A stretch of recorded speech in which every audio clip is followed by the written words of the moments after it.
Hello everyone, welcome in this session of English teaching। अंग्रेजी शिक्षण के इस सत्र में आप सभी का स्वागत है। हम लोग क्लास 9th के प्रोज का 4th chapter a truly beautiful mind का 4th पार्ट, लास्ट पार्ट पढ़ने जा रहे हैं। अगर आपने इसके पहले के 3 पार्ट को नहीं देखा है तो डिस्क्रिप्शन बॉक्स में लिंक पड़ा है, जाकर पढ़ लें। और देखें महान वैज्ञानिक आइंस्टीन ने आगे क्या किया।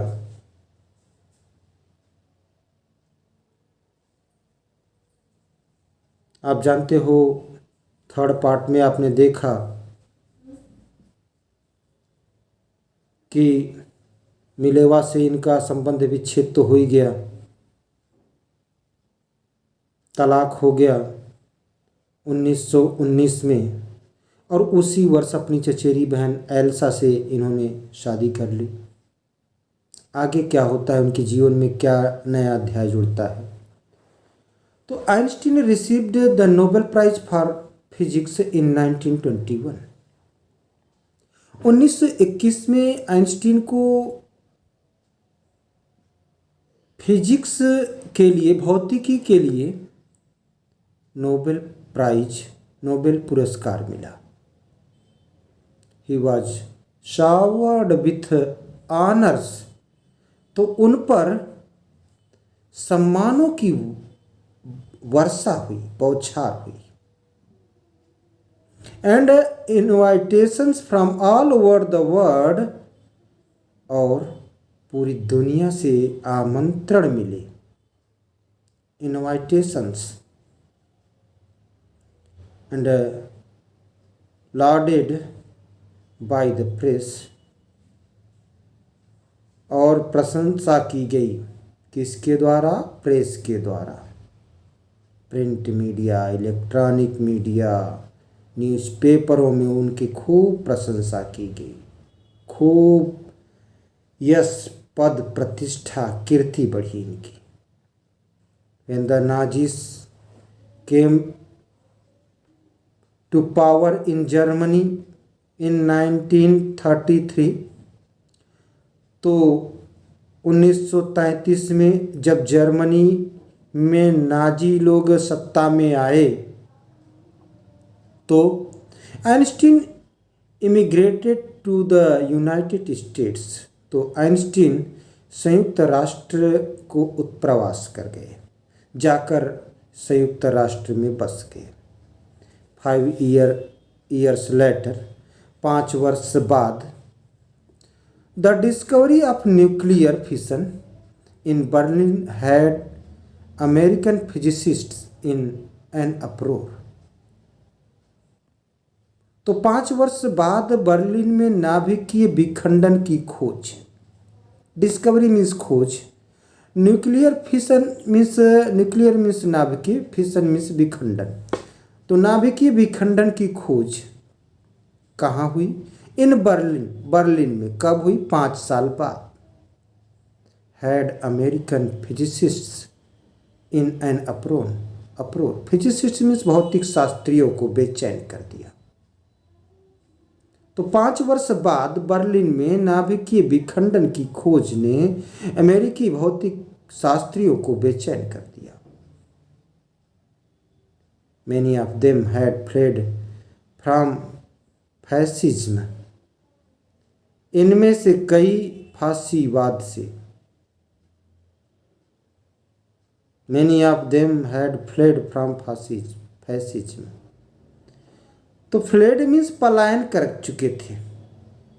इनमें से कई फांसीवाद से पलायन कर चुके थे। जस्ट एज आइंस्टीन हैड, ठीक उस प्रकार से जैसे आइंस्टीन पलायन कर चुके थे, वैसा ही कई लोग फांसीवाद से पलायन कर चुके थे। And now they were afraid the Nazis could build and use N atomic bomb.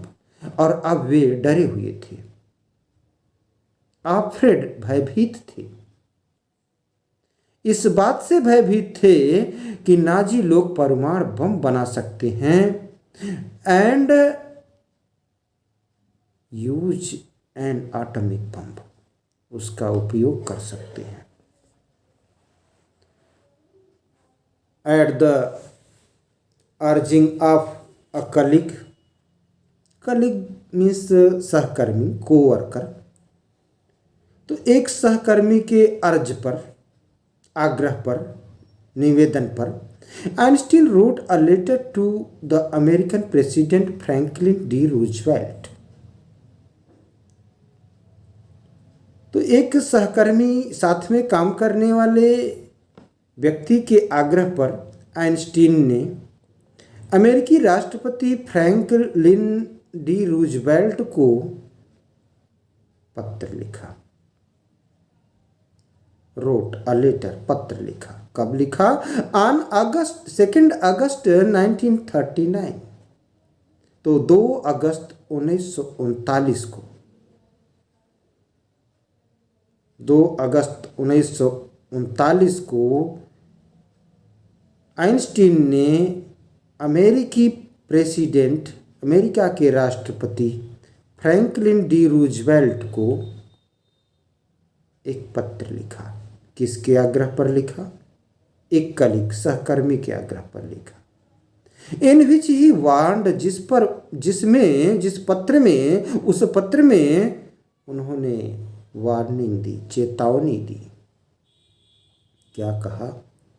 A single bomb of this type exploded in a port, कि एक पोर्ट मीन्स बंदरगाह, कि इस प्रकार का एक बम किसी भी पोर्ट यानी बंदरगाह में फटक कर क्या करेगा? Might very well destroy the whole port together with some of the surrounding territory. तो इस प्रकार का एक बम किसी बंदरगाह में पटक कर सारे बंदरगाह को, इसके आसपास के क्षेत्र, प्रदेश के साथ पूरी तरह नष्ट कर सकता है। सराउंडिंग्स मीन्स आसपास। His words did not fail to have an effect. उसके शब्दों का प्रभाव पड़ा। Did not fail का मतलब असफल नहीं हुआ, अर्थात प्रभाव पड़ा। उसके शब्दों का प्रभाव पड़ने में असफल नहीं हुआ, अर्थात उसके शब्दों का प्रभाव पड़ा। The American developed the atomic bomb in a secret project in their own. अमेरिकियों ने अपने स्वयं की गुप्त परियोजना में परमाणु बम को विकसित किया। सीक्रेटली, चुपके से क्या बनाया? परमाणु बम, एटॉमिक बम बनाया। किसने बनाया? अमेरिकी वासियों ने। ऑफ दियर ओन, अपना बनाया। एंड ड्रॉप्ड इट, और इसे गिरा दिया। गिरा दिया किसे? परमाणु बम को। कहाँ? ऑन द जापानी सिटी, जापान के नगरों में, of Hiroshima and Nagasaki, Hiroshima और नागासाकी, इन अगस्त 1945। तो अगस्त 1945 को जापान के नगरों, कौन कौन नगर में गिराया? हिरोशिमा और नागासाकी में गिरा दिया परमाणु बम। Einstein was deeply shaken by the extent of the destruction. Extent means विस्तार, डिस्ट्रक्शन मीन्स विनाश। तो आइंस्टीन विनाश के विस्तार से पूरी तरह से हिल गए। शेकन बाय, हिल गए। किससे? द एक्सटेंट मीन्स विस्तार, ऑफ द डिस्ट्रक्शन मीन्स विनाश। This time he wrote a public missive to the United Nation तो इस बार उन्होंने संयुक्त राष्ट्र को एक सार्वजनिक आधिकारिक पत्र लिखा। इन इट, इसमें he propose the formation of a world government, इसमें उन्होंने, आइंस्टीन ने प्रपोज्ड, प्रस्ताव किया किस बात का? The formation of a world government, विश्व की सरकार के गठन का प्रस्ताव रखा। जैसे एक देश को चलाने के लिए सरकार का गठन होता है, ऐसे विश्व को चलाने के लिए एक सरकार हो, ताकि इस पर बैन लगाया जा सके, इस पर कानून बनाया जा सके, ऐसा प्रस्ताव रखा। Unlike the letter to Roosevelt,